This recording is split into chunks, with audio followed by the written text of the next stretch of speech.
Very good. So I see that we got many people joining from around the world here. We've got some American dentists, we have some Canadian, we have some South Korean as well already. So it's a true pleasure, everyone, to be meeting you tonight. So tonight we have the honor and the chance to be doing an event on Botox with Dr. Tran Cao. Dr. Tran Cao has been a user of our technology, the Unibite, which is a bite force measuring device, for over 4 years now. And so tonight, the goal of the webinar is really to be talking about bite force and Botox and how to improve the dental implant treatment outcome. And so we're also quite excited tonight because we've decided to um, essentially give away a free InnoBite to someone that will be getting the hardest question of the webinar all right. So we'll be doing different questions and we'll be picking one person that is going to be granted a free InnoBite. And we look forward to working with you guys. Now, during the webinar, if you have any questions, please raise your hand. Dr. Trankau would love to interact with you. We can give you the microphone. You can also decide to use the chat at the bottom of your screen if you want to type in any questions. And we'll also do Q&A. Now, at the end of the webinar, as always, we'll be happy to be sending you a CE certificate for 1 unit for having participated and answered the questions with us tonight or this afternoon, depending where you're located. Without any further ado, Dr. Trankau, the floor is yours. Thank you, Fred. So, well, good morning, afternoon, good night, whoever. So today I would like to talk about how I'm using botulinum toxin to decrease my, or actually increase my implant success. So before we get started, I kind of want to have an idea of who we have in the audience. And throughout the webinar, we will have 3 questions, okay? And Fred won't be asking them. But I would like to kind of understand how many people here are placing implants and how many people are using botulinum toxin, either is Juvo, Botox, Daxxify. And if you are using it, what is the purpose of that? Are you using it for cosmetic? Are we using it to treat headaches and migraines? Or are we using it for other things? Fred, I am not able to see the Zoom interaction, okay? So the only thing I'm seeing is just my screen presentation. So feel free to interrupt me. Very good. So I'm going to go ahead and start the first poll, everyone. So I would like everyone to be answering the first question, just to answer essentially what Dr. Trankau um, just asked. So here we go. We're going to be launching this one here. So the question is do you currently use Botox? And if so, for what? Is it mostly for dental implants, treatment plan, immediate loading, or temporomandibular disorders? So please answer the question, and then we'll be happy to discuss the results. So already we have almost 100% Dr. Trankau on temporomandibular disorder treatments for the use of Botox, and no one for implants. So that's interesting. That's good. So hopefully it's something new. Very good. Uh, Okay, so we'll keep going then. so just to touch up on that, obviously we do know that, when we are dealing it for TMD, you guys are all aware that, the muscle play a very crucial role in stabilizing the joint. So when I'm doing it for headaches and migraines, I want to make sure that my patient joints are stable because if they are not stable and we are using botulinum toxin to relax the muscle, the only thing we're going to be doing is we are going to end up destabilizing the whole complex, which could lead to adverse reaction. Okay. So first question here, I got this photo sent to me by a colleague of mine. The implants here was placed roughly less than a month before the whole thing came apart. So my question here is, what do you guys think might be causing this? Is that did we overheat the bone during the surgery? Was the bone too soft? And therefore it was not able to hold on to the prosthesis? Did we contaminate the implant during the surgery? Or do we have issue controlling the micromotion during the healing period? Very interesting. So I've launched a second poll, everyone. I'll give a few seconds for everyone to answer. Very interesting distribution of answers here. Um, we have, let me just give one more seconds for everyone to answer. And so let's essentially share the results. So most of about three-quarters of the attendees are answering that overeating is probably the cause. No one answered bone too soft and infection present, one person. And due to micromotion, we have about 20% of the results here. Hmm. So next question, and I'm sure now is the prosthetic failure. And I'm sure you guys have own seen this either directly or indirectly. So what do you think caused the prosthetic failure? Is that did we violate the AP spread? Was the prosthesis was too thin? Are we having some sort of passive fitting? Or once again, are we dealing with uncontrolled occlusion, either functional or parafunctional? So I am launching the poll again. About 100% of the of the clinicians are answering uncontrolled occlusion so far. We'll give a few more seconds for this poll again.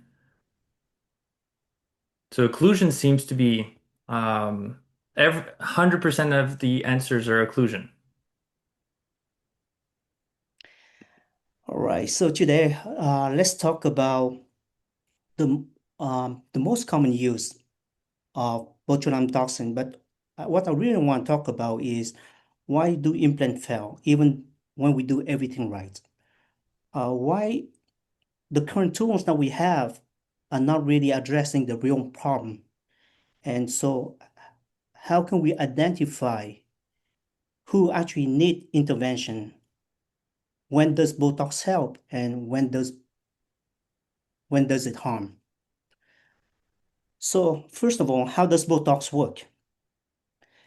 The reason why we use botulinum toxin to get rid of the wrinkle is not because it changed botulinum toxin itself does not change the molecular the structure of the skin. What it does instead is it relaxes the skin, it blocks the acetylcholine, and therefore the muscle is unable to contract. Hence, there's no wrinkle formation.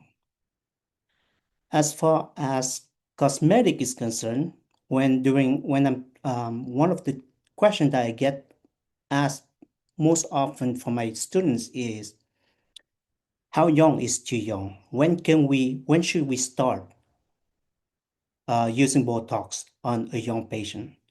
And if you were to take a look at this young patient over here, she has no static wrinkles. However, if you were to look at the way she's animating, if we were to pay attention to the quality of her wrinkles, her muscle, it's not uncommon for us to, I mean, it's not unreasonable for us to think that within a few years, those dynamic wrinkles will turn into static wrinkles. So, from a preventive standpoint, it's, it's not unreasonable to start fairly early, meaning late teens or even early 20s. So another common thing that most of you guys are already aware of is using it for all facial pain. And I'm sure you guys have seen this. This patient came to me on a Saturday morning asking me to pull number 30. He said he had an appointment with his regular dentist the coming Monday, but the pain was just too much for him to deal with. So upon evaluation, there was no sign of infection, there was no sign of root fracture, but when I did my clinical evaluation, I suspected the pain might be coming from the right temporalis. So here, as you can see, we numb the temporalis, and as soon as we did that, the pain basically was gone. And if you were to pay attention to the left temporalis, you see how well defined that is? So by getting rid of, by numbing the source of the pain, the site of the pain is gone.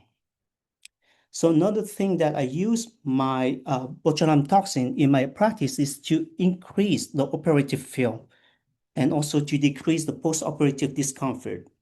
We have seen many patients who are unable to keep their mouth open during the injection or when we are working on them. And if you were to take a look at this young lady over here, pay attention to her masseter, and we might understand why. She is not moving her jaw, but look at how active her masseter is. She has no idea of it. She's completely unaware of it. Now, when the masseter is firing like that, and the jaw is not moving, meaning the opposing muscle are also working to keep the jaw in the same place. This picture was taken on May 13. She came in for a filling. I was unable to get more opening than this. So instead of doing the filling, we used Botox. And June 3rd, this is the opening. So let's go ahead and talk about the implant failure. Now, technically, any one of those answers could be right. And the best part about it is all of those, we can do something about all of those. If the reason for the failure is the overheating of the bone, we can easily make sure that we are using sharp drills. We make sure that we have adequate irrigation and we follow the incremental step. Then the healing of the bone is going to be less likely. If the bone is soft, we could undersize the osteotomy and so letting the implant compress the bone or even not loading it. We can do a delay loading instead. For the infection, we have to follow a aseptic technique, right? There are steps to it. Now, as far as the micromotion, what can we do? What we do tell our patient is use a soft diet, wear a night guard. Now, that's if patient comply, of course, right? As far as the prosthetic here, once again, if it's the AP spread, we can always shorten the arm. If there's not enough sufficient thickness of the material, we can either increase the video or we can go ahead and remove more bone to create space. We can use the verification J to make sure we have passive fitting. Now, as far as the uncontrolled occlusion, which is the majority of your guests, one thing we can do, and we have been trained to do, is doing something like this: occlusion, occlusion, occlusion. However, sometimes imagine we go in, the patient come in for a surgery, upper and lower denture, upper and lower arch. And then after that, we converting the denture into a fixed prosthesis. Sometimes patient, by the time we get to them, the numbness wears off. They're still feeling numb, but they're in pain. It's not easy for us to get that type of occlusion done. But even then, when it comes to occlusion, most people only talk about how to deal with the direction of the stress, how to control the distribution of the stress. However, there are two other biomechanical characteristic that we rarely talk about, which is the magnitude of the force and the duration of the force, right? And this is exactly when Botox can be helpful. So when we inject Botox, it can the effect can start as little as 24 hours. And during the next 6 to 7 days, the muscle strength typically is reduced by 50 to 70% from baseline. And by week 2, we have 80 to 90% decrease of the muscle strength from baseline. So in this case here, I inject my patient a week before the surgery, and a week after we get the surgery done. So is everybody a good candidate for that? Of course not, right? People with TMJ, unstable TMJ, as I mentioned earlier, if we are not aware of that, one thing we might do is we could actually complicate the situation, make it worse, right? So pay attention to the TMJ, make sure there's no inflammation, make sure the muscle are not overworking to stabilize the the whole occlusion complex. Make sure we evaluate the conclusion, right? We want to pay attention to the both the functional and the parafunctional habit of the patient. But also, for the longest time, most people think that Botox only affect uh, the injected sites. However, more and more studies have shown that the toxin has the ability to travel to a distant site and affect the different organs or a different tissue that we're going to be addressing it later that can lead to a whole lot of complication. So for sure, we don't want to inject on patients who are pregnant. So another thing, so what we need to do is we want to go ahead and evaluate our patient. As you can see, not all of these patients share the same level of concern. Another thing is the number of implants. The place of implants here, a missing tooth on number 14, I would not be approaching it the same way as if the missing tooth was to be on number 10, right? One missing implant versus the whole multiple implant missing.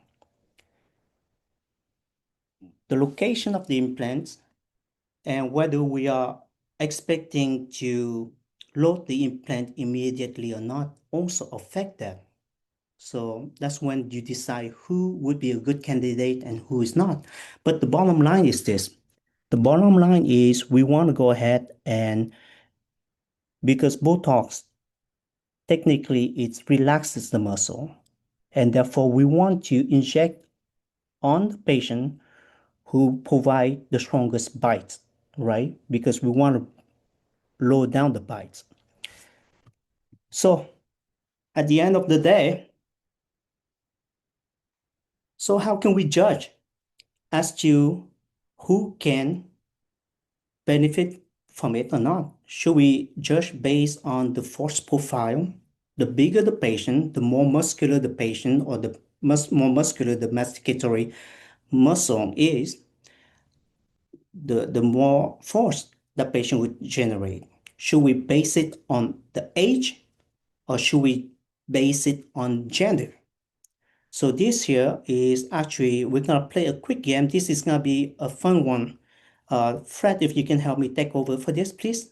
Absolutely. So here what we're going to do is we will be asking you guys to be matching the picture of essentially the patient and try to guess the bite force based on your clinical judgment. So let me get the poll here and we're going to be launching this. So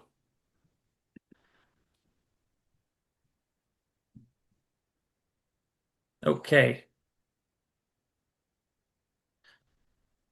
So essentially, you have five patients here, as you can see. So we have A, B, C, D, E on underneath the pictures.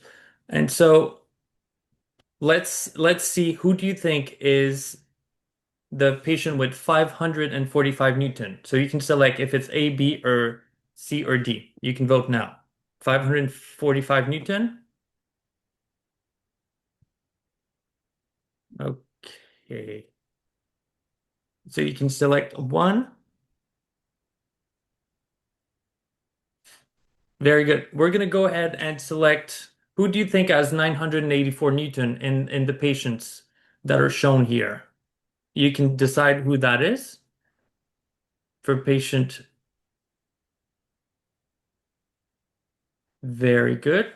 And then we're going to do the same thing for number three. That's a patient that has an excessive bite force. So anything above 1000 Newton total bite force is considered an excessive bite force. So we see we're having not issues, I'm sorry, we're having answers here. Patient A, okay. All right. And then we're going to be looking at patient number five, which has 1776 Newton, which is just under the world record we've ever seen, which is really, it was 1796 Newton. And that's someone that is actually in the US, that many of you knows, the general manager of Southern Implant, David Lewis. He has, as I told him, big problems to solve. So, funny enough, after he measured his bite force, he didn't believe in Botox. And when he saw the bite force, he actually went for the Botox treatment, and we remeasured his bite force after, and his bite force was significantly down. Very good. So I'm going to be ending the poll. Most of the attendees have answered, so let's look at the results. Okay, so let me just show here. I think everyone now should be seeing this. So patient number I'm just apologies here. So patient A, which is the one on the right, thinks 50% of the attendees thinks it's 545, and another half thinks it's 1700 Newton. So, Dr. Trankow, I don't know if we can go back maybe to the picture in the previous slide and look at. So, A, half of the attendees thinks he's 545, the other half is 1700. So, clearly, we're, on the two extremes here, which is interesting. Patient B here, the blonde lady, we're looking at, okay, 75% of the attendees thinks it's 984 Newton. So, three quarter. And then we have more people that sh thinks that she's 1100. So I know the answer for her, so I think this is interesting as well. Um, then we have patient C. We're looking at, oh, this one is essentially all over the place. We have 25% at 545, another 25% at 984, another 25% at 1100, and then another 25 at 1700. So no consensus here. Patient D, we're looking at, again, well, most 50% of the attendees actually said 545 Newton. So quite low bite force. I suspect we might be surprised with the result. And lastly, patient E. So the gentleman there, we're looking at 50% of the answers at 1200 and 25% at 545 and another 25% at 1100. So we're all over the place here. I'll let you take over, Dr. Trankow, to maybe go through the answers. Yeah. Well, thank you. So as we can see, it's very hard to it's extremely hard to just guess by looking up at a person's face, gender, or age. One of the problem that we have is I kept on hearing, you know, when you have a missing tooth, your bite force goes down. I never understood why, right? Because to me, it's like the muscle has not really changed. How can a missing tooth lead to a lower force? And when you look at the literature, the numbers are all over the place. It ranges from 200 to 2000. So what I'm trying to say here is the nominal force number to me it means absolutely nothing. Um, and that's why my recommendation is really pick a device, get yourself familiar with, and start measuring. I would measure everybody, myself included, your staff, your colleague. This is a colleague of mine, so I measure everybody. So here is my one of my associate. I believe he We're looking general. at 500, 607 Newton, I think. Thank you, 607 Newton, right? So you keep on measuring them, and here I'm not gonna bore you guys with the video, but you guys have the different numbers of the Biforce at the bottom. So 600 to 800 for the most part, right? So the reason why I want to measure as many people as possible is so that we can have a framework, a reference point where we can go, okay, these seem to be falling within the norms, the bell curve, and these are too weak, or this would be too strong, right? So going over the results. So patient A, let's see how much force he's able to generate. There you go, and we got 545 here, right? So patient B, the 4 foot 11, 95 pounds, is able to generate 1200 Newton. This is the 11-year-old girl, is 1100. So we actually had one person that got it right. The previous Wow. lady, we had zero, the second one. No one got it right. So, and 984, zero person got it right again. so once again, this once again is proof why it's so important to just not look at a patient and say, well, I'm gonna Botox this one, and I'm not gonna Botox this one because this is a small frail looking lady, right? So here for her, when I do my injection, I like to mark my patient, and I try not to manipulate the skin when I inject because I don't want to accidentally displace the marking and end up injecting in the wrong location. So we March 31st, that's when we injected, and as you can see, a week later, we went from 1200 to 900.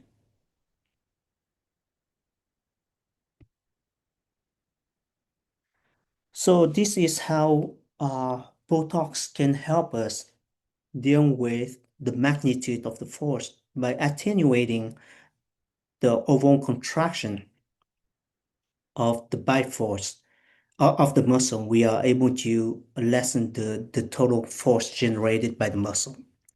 But what about the duration?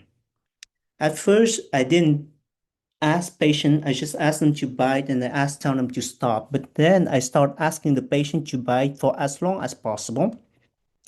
And I'm gonna play these two videos together at the same time. And I would like for you guys to just pay attention to which video ends first, okay? The one on the left is pre-Botox, and the one on the right is post-injection.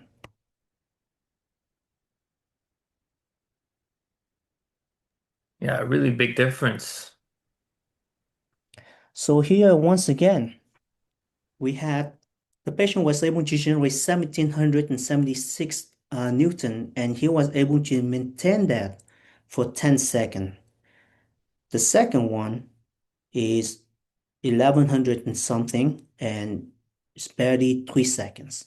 So from a duration standpoint as well, we are we are getting a we are getting a shorter period of time where our implants are gonna be subjected to unwanted stress.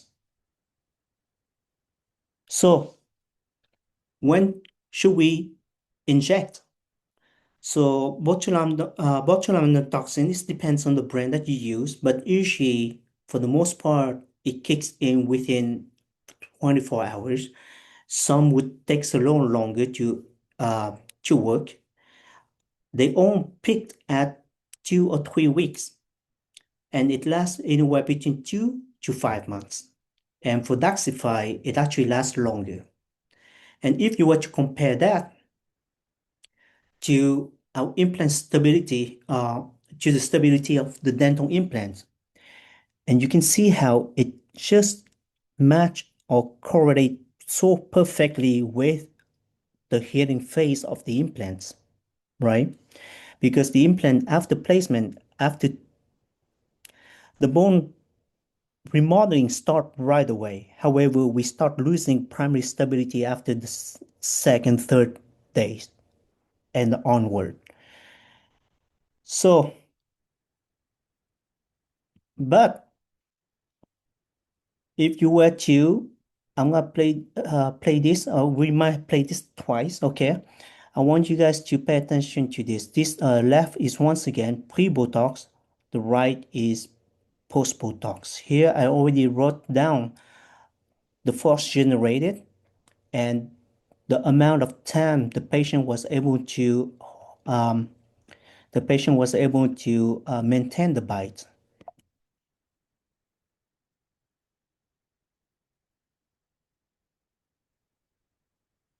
Pay attention to the left side. Pay attention to micro uh, expression just before the end.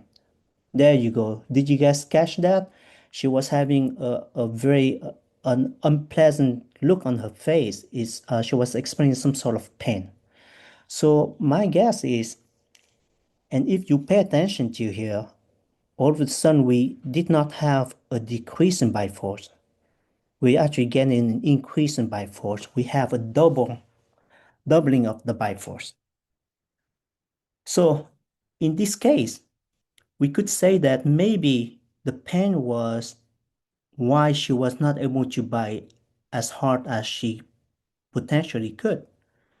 However, if she is a clencher and she clench or grind at night, when pain is no longer an inhibitive factor, what would be her true bite force be, right? So it's good to measure twice. What about this patient here? Unlike the first patient, she showed no pain. She exhibited no pain at all. So pre-Botox, 793 Newton, which is completely normal, within the normal range. And after Botox, her bite increased to almost 1100 Newton. This one as well, once again, going from 574 Newton to 708 Newton. So these paradoxical findings are actually not all that uncommon. And for that reason, I actually changed my timing from a week prior to a month prior because I want to be able to catch those unexpected findings. And if I see that, it allow me to have a second or possibly a third chance of intervention prior to surgery, right? Or it might even allow me to change the treatment plan, the implant treatment plan for the patient. So let's talk about complication.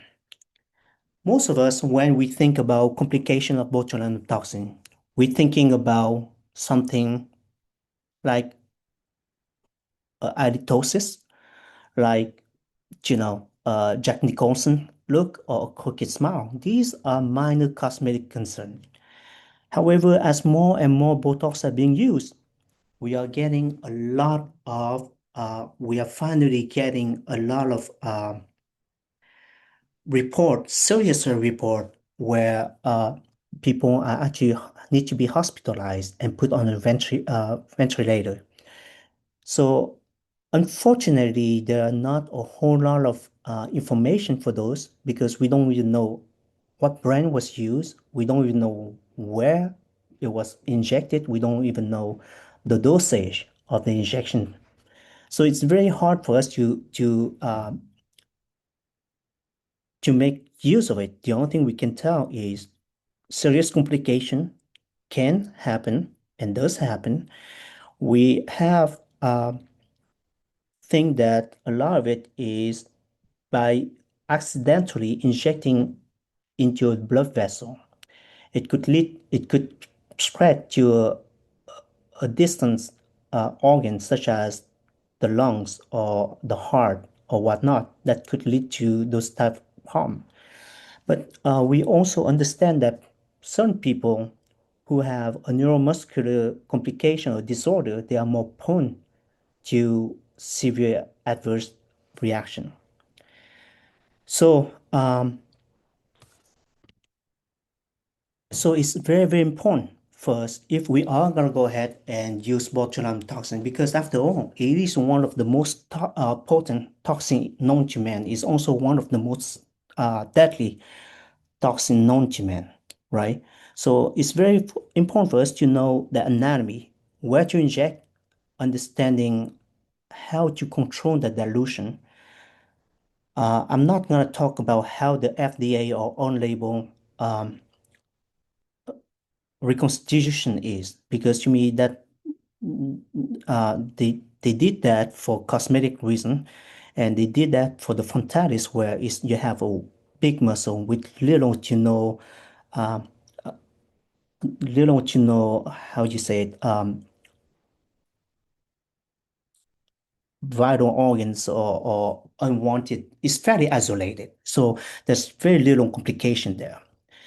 So in 2025, Raman basically wrote a paper and he said that if the injection bolus is less than 0.05 ml, actually less than 0.045 ml, then it doesn't spread as much, right? So it's important to keep that in mind.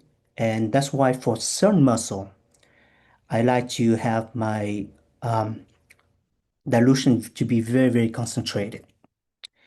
So what I'm about to talk about here is mainly for patients who do not have, who have stable joints, they have stable occlusion, and the only thing we are trying to do is to minimize or decrease the bite force, right? So here, for the masseter, we can all palpate the masseter, right? So I do have the vertical green line. That's basically I'm gonna be injecting behind that because if enter to that point, we are at risk of affecting the serratus muscle or the zygomaticus muscle, and that could affect the patient's smile. If we don't have to mess around with the aesthetic outcome, all the better. Now, we have to also understand that the masseter has two muscles. We have the superficial belly and we have a deep belly. So for the deep belly is the orange dot. We want to use a needle that's longer than the one that than the DB needle that we usually use. Now, for the temporalis muscle, if the green line here is basically 45 millimeters above the zygomatic arch. And Choice in 2016 basically divided that from the ear to the front into 5 equal zones.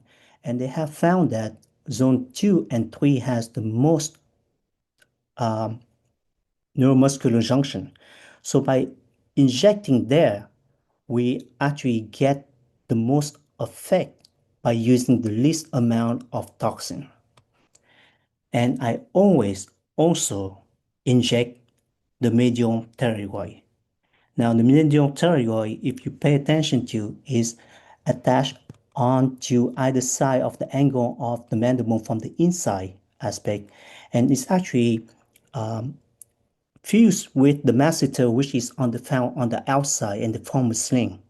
So that one you can approach it either from extraoral or intraoral. This one does require a longer needle as well, and bone would be your best friend. You touch the bone, withdraw a little bit, and this here, by the way, is also the part that you want to use a fairly concentrated dilution because you don't want it to spread elsewhere. Okay, so long story short, um, the take-home message here, botulinum toxin might be giving us a tool that allow us to control the other two biomechanical characteristic of occlusion, which is duration and magnitude.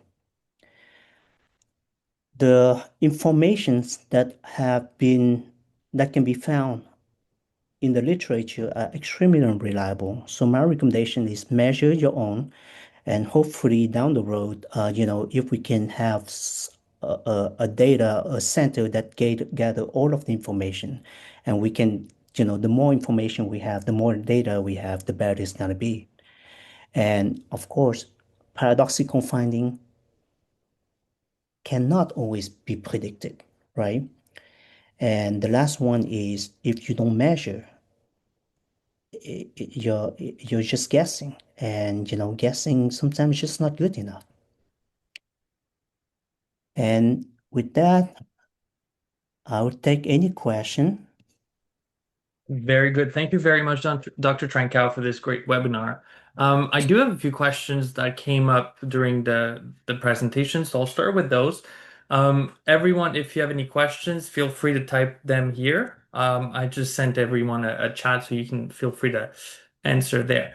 The first question is, I'll rephrase it a little bit, but you were talking about good implant candidate earlier in your presentation, and so someone was asking, is there's a specific force threshold you're using to determine when to inject a patient with Botox pre-surgery, pre-implant surgery? That's a good question, and this comes down to what I was saying earlier. I cannot rely on I cannot rely on the numbers out there, and so for me, as you can see, I measure my patient. I recommend you guys not to take my recommendation, just like I don't take other people's recommendation as well.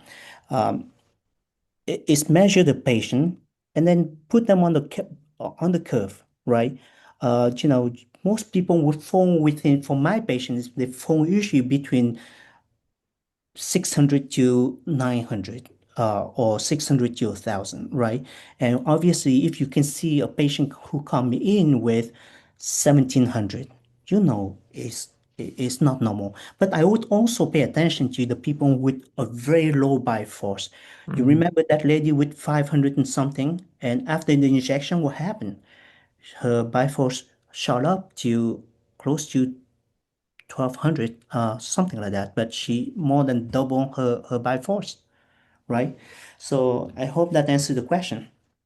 Do you think that specific case you were just mentioning about the lady that was 500 and went up post Botox to 1,200, do you believe it was perhaps limited by pain, the maximum bite force she could Right. apply pre-treatment? Right, right. So sometimes when pain basically is a great inhibitor. So if you are what you have a bad shoulder, you're not gonna be able to throw the ball as well as if your shoulder is fine, right? Our body is very, very good at protecting us from harm. So now during the waking hours, of course, that helps. But what happens when you are asleep? During Mhm. sleeping hours, people have said, the study have shown that you can generate as much as 2 or 3 times more than during the waking hours. So that's why I would pay attention to the people who have very low bite as well. Another thing is pay attention to the intraoral finding. right? Those large tori, look for the web pattern. It's it tells you a lot, right? Failing restoration, broken teeth, teeth are fractured. That can be a sign of potential complication. Another question we were having earlier is, do you only inject in masseters or other areas as well, It generally? really depends. It really depends. Like I said, the one that so for me, the muscle is not a string, is a band, right? So if it's a string and the muscle only contract, it does not expand, it doesn't do anything at all. Now, if it is a band and you contract, you only inject or you relax part of the band. So the other part of the band would still be functional.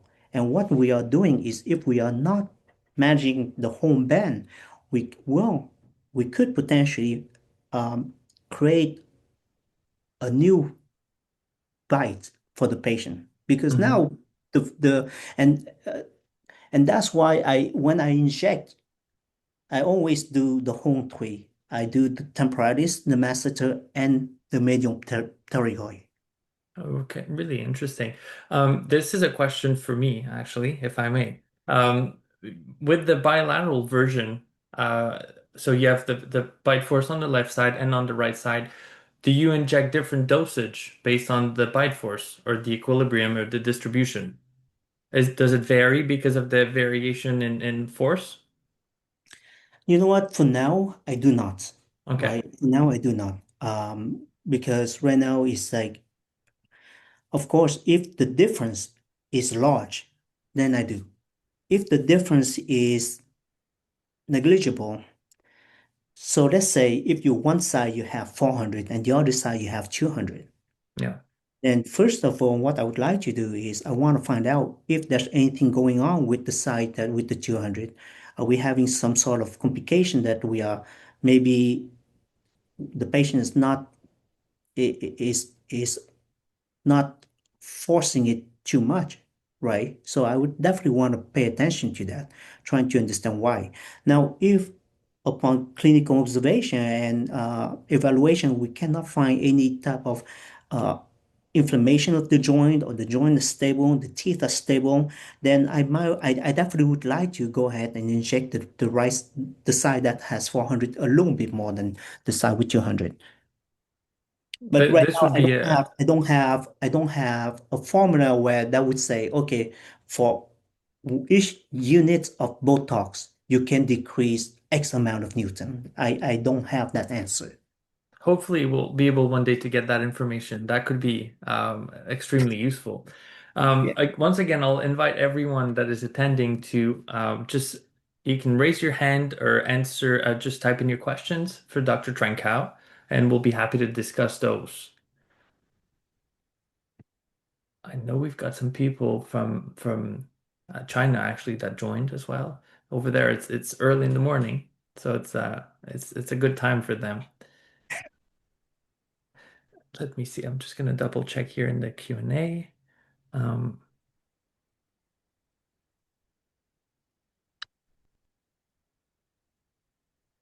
okay, we have one last question as well. Let me just read. Okay, I'll reword that one a little bit. The question is essentially,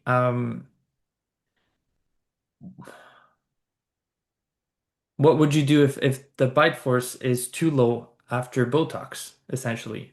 Is there anything that can be done?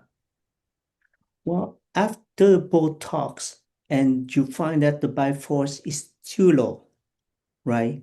So meaning for you to inject it, you must start off with the bite force not very high, Mhm.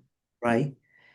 Um, and if it's too low, it hasn't come across uh, to me yet. Can I have more of the context behind that? I just kind of don't want to just shoot the breeze. Yeah, let me try to get that information. I don't believe that attendee is no longer part of the meeting, unfortunately. So. Well, I mean, if it's too low, oftentimes Botox is lasts for long, for a short period of time, and it will reverse itself. I probably would not be overly concerned about it, but obviously after Botox, a lot of people are having, they are not able to chew as well because the muscle are more tired, as shown by the duration, right? The duration went from 20 seconds to 8 seconds, or from 10 seconds to 3 seconds. So we have actually less fibers that are working. Interesting. Very good. I don't see any more questions. Once again, everyone, if you'd like to ask a question to Dr. Trankau live, please raise your hand and I can turn on your microphone and we can discuss the question. We'll give it a few more minutes here if anyone wants to come in and ask, but it sounds like the conference and the webinar was quite clear for everyone. That being said, I did love the results of the face matching. I think that was very interesting. And I think everyone can see that if you don't measure, you really don't know, just like you said, Dr. Trankau. Now, I would like to know who won. So I don't believe we have anyone. However, I will review all the results post event and I'll make sure to inform everyone and the winner of the free unit. But I don't know if everyone got all of the faces, the matching right. I don't believe we have anyone. We'll It's hard. review everyone and we'll let everyone know.